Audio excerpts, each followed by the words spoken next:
Hello everyone, welcome back to my channel. My name is Paola and this is a new video in the 12 Days of Bookmas series. Today I'm gonna be talking about the best fantasy books that I read in 2025. The list is ranked and we're starting at number 7 with Lovely, Dark and Deep by Elisa A. Bonin. This is a YA dark academia fantasy and it follows Faith, who is recently marked as a red stripe. This basically means that her magic is kind of unpredictable / uncontrollable, and so she's marked as a red stripe for quote-unquote safety purposes and so that she can keep her powers. However, there's dark magic that lingers in the forest, so Faith and the rest of the red stripes are tasked to sort of make the magic stop from taking over the school. My favorite thing about this book was its lore. I love a story that feels like it can only take place in that moment at that time specifically, and Lovely, Dark and Deep was exactly that.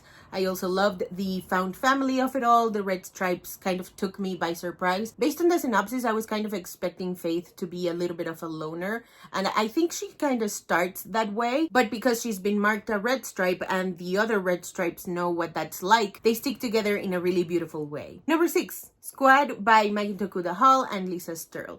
This is a graphic novel. It is also YA. It's supernatural, and it's about a girl who moves to a new town and she's suddenly invited by the popular girls to join their clique. She's thrilled by this. She obviously gained social status. However, there is a secret, the fact that the girls are werewolves, and it all goes on from there. This was so much fun. It reminded me of Buffy the Vampire Slayer and The Craft.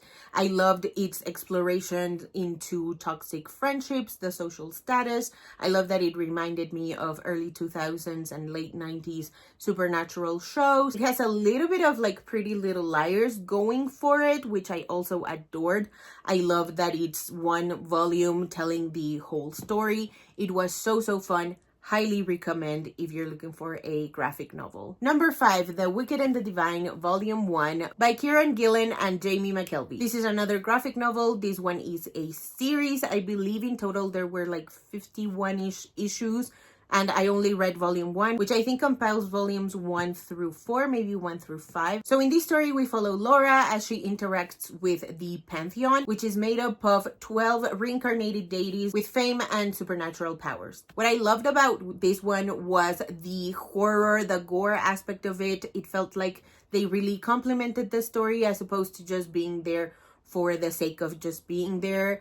I appreciate the shock value in the blood and gore and guts that sometimes we have in sort of darker fantasies, but sometimes it feels like the shot is a bit cheap, and in this one it didn't feel like that at all. I would really love to continue on with this series in 2026. Number 4, Ella Enchanted by Gail Carson Levin. I really love this book. I wasn't expecting to love it as much as I ended up loving it because it was a reread, so I kind of knew what to expect, but even then it took me by surprise because it had been 10 years or something like that since I last read it. In this story, we follow Ella, who has received the gift or the curse of obedience. She obviously does not like this, and so she goes on a journey to break the curse. What I love the most about this one were its discussions of consent, autonomy, what makes a gift and what makes it a curse. I also really love the languages. There's one for ogres and one for elves, and I believe there's 2 other ones.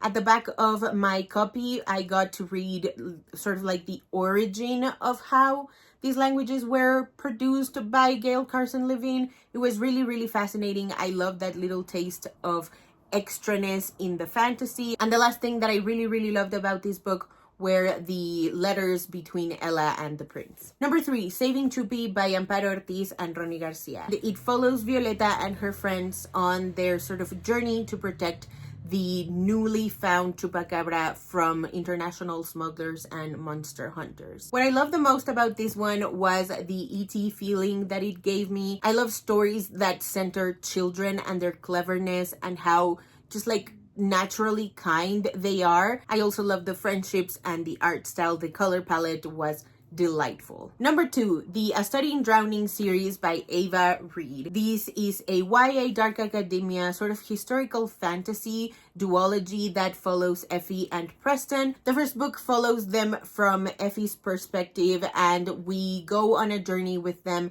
as they try to figure out if the world's most popular author is actually behind his works or if he's a fraud. And in the second book, we follow the immediate aftermath of the events of the first book. There is a third book that's more like a collection of like short stories, essays, things that are featured in the beginning of each chapter of the books. What I love the most about this one was the political intrigue behind what the consequences of solving this mystery could mean for the world that they live in, because it is the world's most celebrated author, what that means for its cultural sort of cachet, given the fact that they are on the brink of war as well. I also loved its explorations of trauma, mental illness, misogyny, academia, and authorship. And finally, at number 1, The Hollow Crown duology by Zoraida Cordova. This is YA fantasy. It is inspired by the Spanish Inquisition, and we also have magical powers, love, revenge, betrayal. I love this one so much, mostly because of the political intrigue behind what is making the powerful sort of non-magical people go after the less powerful magical people. I love the plot twists, the mystery, the found family of it all. That one I am always a sucker for. And I also loved its conversations about marginalization and what it means to be isolated in that specific way, given its fantasy lens. Alrighty, so that is it for today's video. Thank you guys so much for watching. If you haven't already and you'd like to, go ahead and hit subscribe, and I'll see you in the next one. Bye!